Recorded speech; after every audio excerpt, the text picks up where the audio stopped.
আসসালামু আলাইকুম ভিউয়ার্স, আজকের ভিডিওতে আমরা জানব কিভাবে আপনার স্কাই ব্যাংকিং অ্যাপে আপনার লাইফস্টাইল কার্ডটি লগ ইন করবেন। লগ ইন করার জন্য প্রথমত আমরা স্কাই ব্যাংকিং অ্যাপে চলে যাচ্ছি। এরপর বাম পাশের উপরে দেখতে পাচ্ছেন অ্যাকাউন্ট অ্যান্ড কার্ড ইনফরমেশন, এখানে ক্লিক করবেন। তারপর আমরা যেহেতু প্রথমবারের মতো কার্ডটি এখানে লগ ইন করবো, এর জন্য আমাদেরকে রেজিস্টার করে নিতে হবে। রেজিস্টার করার জন্য নিচের দিক থেকে দেখতে পাচ্ছেন new to sky banking register here, এখানে ক্লিক করবেন। এরপর টার্মস অ্যান্ড কন্ডিশন অ্যাকসেপ্ট করে নেবেন, অ্যাকসেপ্টে ক্লিক করবেন। এখানে আসার পরে আপনি দেখতে পাচ্ছেন sky banking self registration service. আপনি কিভাবে রেজিস্ট্রেশন করবেন, কার্ড দিয়ে নাকি অ্যাকাউন্ট দিয়ে? যেহেতু আমরা লাইফস্টাইল কার্ড দিয়ে রেজিস্ট্রেশন করব, এজন্য উইথ কার্ডস প্রথম অপশনটিতে ক্লিক করবেন। এখন এখানে চারটি অপশান দেখতে পাচ্ছেন। প্রথমে যে অপশানটি আছে সেটি হচ্ছে মোবাইল নাম্বার। আপনার লাইফস্টাইল কার্ডটি নেওয়ার সময় যে ফর্মটি পূরণ করেছিলেন, তখন সেখানে যে মোবাইল নাম্বারটি দিয়েছিলেন সেই মোবাইল নাম্বারটি এখানে দিতে হবে। দেওয়ার পর আপনার লাইফস্টাইল কার্ডের কার্ড নাম্বারটি এখানে দিবেন। এরপর কার্ডের এক্সপায়ার ডেটটি এখানে লিখবেন। এরপর আপনার রেজিস্ট্রেশনটি সম্পন্ন করার জন্য ওটিপি কীভাবে নেবেন সেটা সিলেক্ট করতে হবে। আপনি ওটিপি SMS-এর মাধ্যমে নিতে পারবেন, অথবা আপনার লাইফস্টাইল কার্ডটি নেওয়ার সময় যে ইমেল অ্যাড্রেসটি দিয়েছিলেন সেই ইমেল অ্যাড্রেসটিতেও আপনি ওটিপি নিতে পারেন। আমি মোবাইল নাম্বারে ওটিপি নিব, এই জন্য SMS সিলেক্ট করছি। এরপর সাবমিট অপশানে ক্লিক করবেন। এখন আপনার মোবাইল নাম্বারে একটি ওটিপি আসবে, দেখতে পাচ্ছেন একটি ওটিপি চলে আসছে। এখানে ওটিপি লিখবেন, এরপর সাবমিট ওটিপি। এখন আপনার লাইফস্টাইল কার্ডের যে পিন নম্বরটি আছে সে পিন নম্বরটি এখানে দিবেন। তারপর আরও একটি ওটিপি নিতে হবে। ওটিপি আমি SMS-এ নিব, এই জন্য SMS-এ ক্লিক করলাম। এখন সাবমিট অপশানে ক্লিক করবেন। এখন দেখতে পাচ্ছেন স্কাই ব্যাংকিং আইডি নামে একটি আইডি আমাকে দিয়েছে। এই আইডিটি অবশ্যই আপনি লিপিবদ্ধ করে রাখবেন, অথবা একটি স্ক্রিনশট দিয়ে রাখবেন, কারণ ভবিষ্যতে আপনার এই আইডিটি অবশ্যই প্রয়োজন হবে। কখনো এই আইডিটি হারাবেন না। এখন কন্টিনিউ ক্লিক করবেন। এখন আপনাকে লগ ইন পেজে ফিরে নিয়ে আসছে। আইডি অপশনে আপনার যে আইডিটি এখন দিল সেই আইডিটি এখানে লিখবেন। আইডি লেখার পর পাসওয়ার্ড অপশানে একটি ওয়ান টাইম পাসওয়ার্ড দিয়েছে SMS-এর মাধ্যমে, আপনি ওয়ান টাইম পাসওয়ার্ডটি এখানে দিবেন।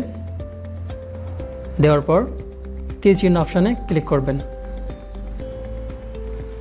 এখন দেখতে পাচ্ছেন আপনাকে পাসওয়ার্ড চেঞ্জ করার জন্য একটি অপশান দিয়েছে। আপনি যে পাসওয়ার্ডটি এখন দিলেন কারেন্ট পাসওয়ার্ড, সেই পাসওয়ার্ডটি পুনরায় এখানে দিবেন। তারপর নতুন করে একটি পাসওয়ার্ড আপনাকে সেট করতে হবে।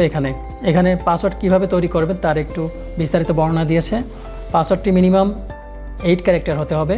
সর্বোচ্চ 90 দিন পর্যন্ত একটি পাসওয়ার্ড আপনার ভ্যালিডিটি থাকবে, অর্থাৎ 90 দিন পর আপনার পাসওয়ার্ডটি চেঞ্জ করে নিতে হবে। তারপর বলছে যে আপনার এই অ্যাকাউন্টে 3 বার পর রং পাসওয়ার্ড দিলে আপনার অ্যাকাউন্টটি লক করা হবে।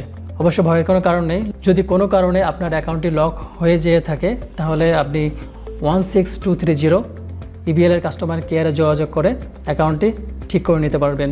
এর পরবর্তীতে আসছে আপনি নতুন করে যে পাসওয়ার্ডটি সেট করবেন 90 দিন পর অবশ্যই নতুন পাসওয়ার্ডটি লাস্ট ইউজ 3টা পাসওয়ার্ডের সাথে ম্যাচ করবে না, অবশ্যই বিভিন্ন ধরনের হতে হবে।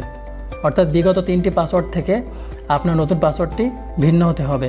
পাসওয়ার্ডটি কেমন হবে? আপনার পাসওয়ার্ডটি তৈরি করার সময় এই বিষয়গুলো খেয়াল রাখতে হবে। সেটা হচ্ছে আপনার পাসওয়ার্ডের ভিতরে upper case, lower case, special character এবং নাম্বার থাকতে হবে।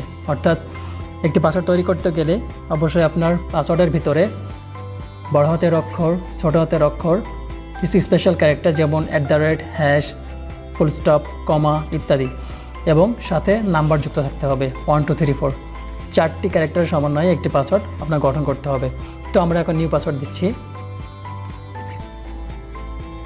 এবার কনফার্ম পাসওয়ার্ড দিচ্ছি। কনফার্ম পাসওয়ার্ড দেওয়ার পর চেঞ্জ পাসওয়ার্ড অপশানে ক্লিক করবেন। আপনাকে সতর্ক করছে আমি এই পাসওয়ার্ডটি দিব কি না। Are you sure? যদি পাসওয়ার্ডটি সঠিক দিয়ে থাকেন তাহলে কনফার্ম করবেন। যদি আপনি পাসওয়ার্ডটি চেঞ্জ করতে চান তাহলে ক্যান্সেলে ক্লিক করবেন। তারপর নতুন করে আবার পাসওয়ার্ড দিয়ে কনফার্ম করবেন। আমি কনফার্মে ক্লিক করছি। আমাদের পাসওয়ার্ডটি সাকসেসফুলি চেঞ্জ হয়েছে। এখন ওকে প্রেস করুন। এখন নতুন করে আবার আইডিটি এখানে লিখতে হবে। এই আইডিটি বারবার যদি আপনি লিখতে না চান তাহলে সেক্ষেত্রে ডান পাশে দেখুন সেভ আইডি, এখানে টিকমার্ক দিয়ে নেবেন। তারপরে আপনার আইডিটি এখানে লিখবেন। আমি আইডিটি লিখছি এখানে, এরপর পাসওয়ার্ডটি এখানে দিচ্ছি, তারপর টিকমার্কে ক্লিক করতে হবে। দেখতে পাচ্ছেন আমাদের EBL স্কাই ব্যাংকিংয়ে লাইফস্টাইল কার্ডটি সঠিকভাবে আমরা রেজিস্ট্রেশন করতে পেরেছি। এখন আমাদের প্রিপেড কার্ডে কতটুকু ব্যালেন্স আছে সেটা চেক করার জন্য প্রিপেড কার্ড অপশানে ক্লিক করতে হবে, তারপর কার্ড অপশানে ক্লিক করতে হবে। এখন দেখতে পাচ্ছেন আমাদের কার্ডে বর্তমানে $9.26 ব্যালেন্স রয়েছে। তো ভিউয়ার্স, আপনারা দেখলেন EBL স্কাই ব্যাংকিং অ্যাপসে কীভাবে একটি লাইফস্টাইল কার্ড রেজিস্ট্রেশন করতে হয়। ভিডিও থেকে যদি আপনি উপকৃত হয়ে থাকেন তাহলে ভিডিওটি লাইক করবেন, এবং আপনি যদি আমাদের চ্যানেল নতুন হয়ে থাকেন তাহলে অবশ্যই চ্যানেলটি সাবস্ক্রাইব করে রাখবেন পরবর্তী ভিডিও পাওয়ার জন্য। আর যদি অলরেডি সাবস্ক্রাইব করে থাকেন তাহলে আপনাকে অসংখ্য ধন্যবাদ। দেখা হবে পরবর্তী ভিডিওতে। ততক্ষণ পর্যন্ত ভালো থাকবেন, সুস্থ থাকবেন। আল্লাহ হাফেজ।